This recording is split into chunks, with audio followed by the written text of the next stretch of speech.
हाँ, तो प्यारे बच्चों अब हम क्या करें, अतिशयोक्ति अलंकार। कौन सा बच्चों, अतिशयोक्ति अलंकार।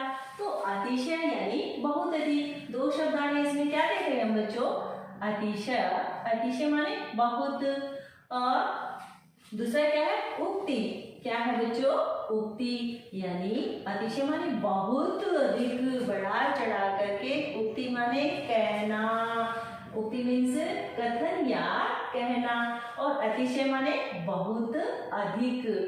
तो इसमें ही हमारी तो परिभाषा निकल गई भाई। कैसे निकली बच्चों, देखिए, जहां किसी बात का बहुत बढ़ा चढ़ा करके वर्णन किया जाता है उसे हम क्या कहेंगे, अतिशयोक्ति अलंकार कहते हैं। कोई छोटी सी बात है, और छोटी सी बात का क्या बना दिया जाए, पहाड़ बना दिया जाए। यानी कहते हैं ना एक मुहावरा, राई का पहाड़ बना देना।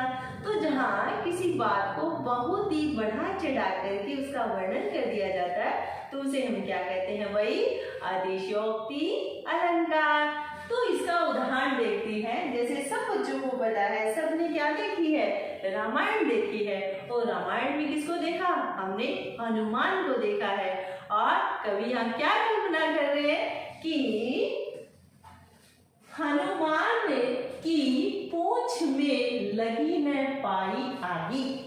क्या हनुमान की पूंछ में लगी न पाई आगी, लंका सिगरी जली गई। क्या कवि क्या कल्पना कर रहे हैं कि हनुमान की पूंछ में आग लग भी न पाई थी कि सारी की सारी लंका जो है वो जल गई थी।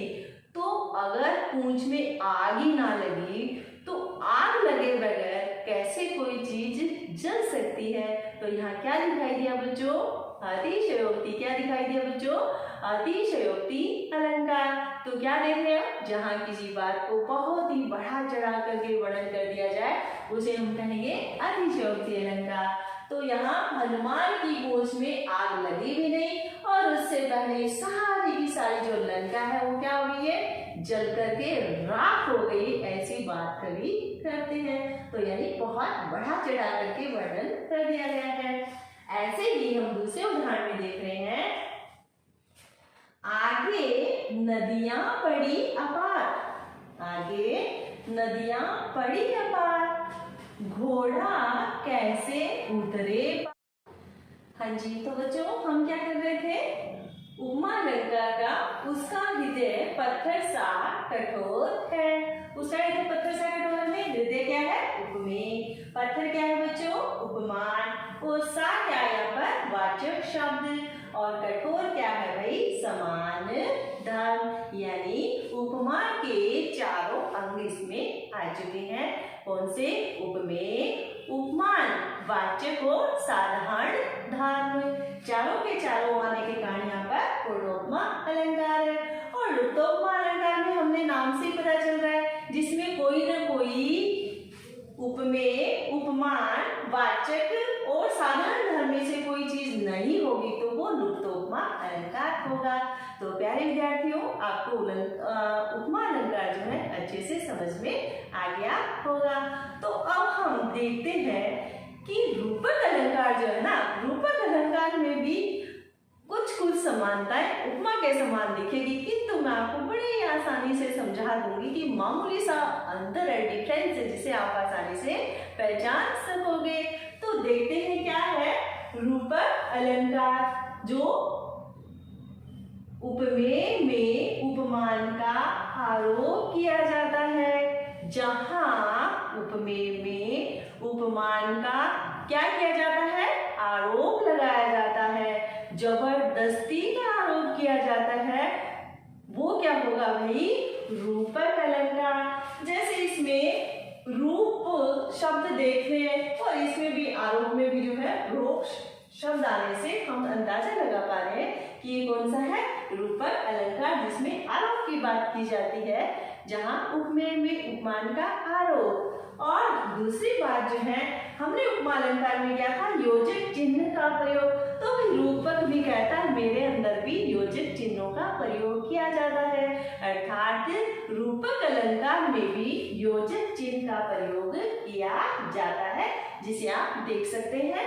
और तीसरी बात यह है कि वह योजक चिन्ह का प्रयोग रूपक में भी है और योजक चिन्ह का प्रयोग किसमें है, उपमा अलंकार में भी है। तो कहीं अंतर ना किया जा सके, हम समझ ही नहीं पाए कि उपमा है या रूपक अलंकार है। तो कैसे देखेंगे, रूपक अलंकार में भाई सा, सी, सम, सरिस शब्द नहीं होते हैं। क्या नहीं होते हैं बेटा, सा, सी, सम और सरिस जो है नहीं होते हैं भाई।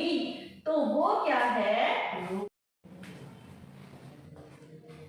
हाँ। तो बच्चों हमने अभी क्या किया, उपमा अलंकार कर लिया और दूसरा कौन सा किया, उत्प्रेक्षा कर लिया और तीसरा रूपक अलंकार कर लिया। अब हम चौथा कौन सा करेंगे भाई, मानवीकरण अलंकार। कौन सा बच्चों, मानवीकरण अलंकार। जैसे कि शब्द को देख के अंदाजा लग रहा है, मानवी यानी मनुष्य, कर्ण मानी करना, तो यानी इसकी परिभाषा हम करेंगे तो जहां जड़ प्रकृति पर, किस पर बच्चों, जड़ प्रकृति पर मानवीय भावों तथा किसका, क्रियाओं का आरोप होता है। किस पर भाई, जहां जड़ प्रकृति पर मानवीय भावों का एवं क्रियाओं का आरोप होता है, वहां क्या होगा, मानवीकरण अलंकार। यानी आरोप तो इसमें भी है, किसके समान, रूपक अलंकार के समान, किंतु मानवीकरण क्या कर रहा है भाई, जड़ प्रकृति, प्रकृति यानी पेड़ पौधे, नदियां, तालाब, मौसम, तारे, चांद, सितारे, ये सब क्या है, प्रकृति है।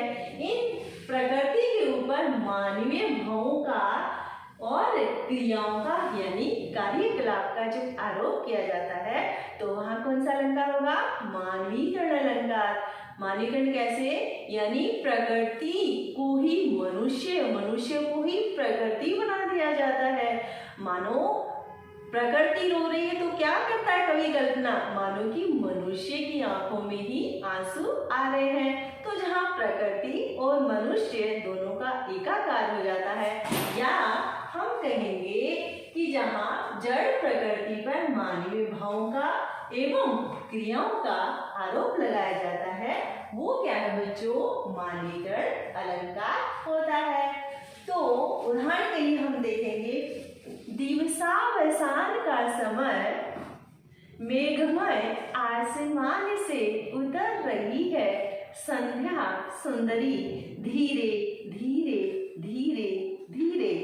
तो कवि क्या कल्पना करते हैं, बहुत ही सुंदर कल्पना है। क्या आपको ये याद करनी है, जो मैंने श्यामपट्ट पर लिख भी दी है, क्या है, दिवसावसान का समय मेघमय आसमान से उतर रही है, कौन, वह संध्या सुंदर परी सी धीरे धीरे धीरे।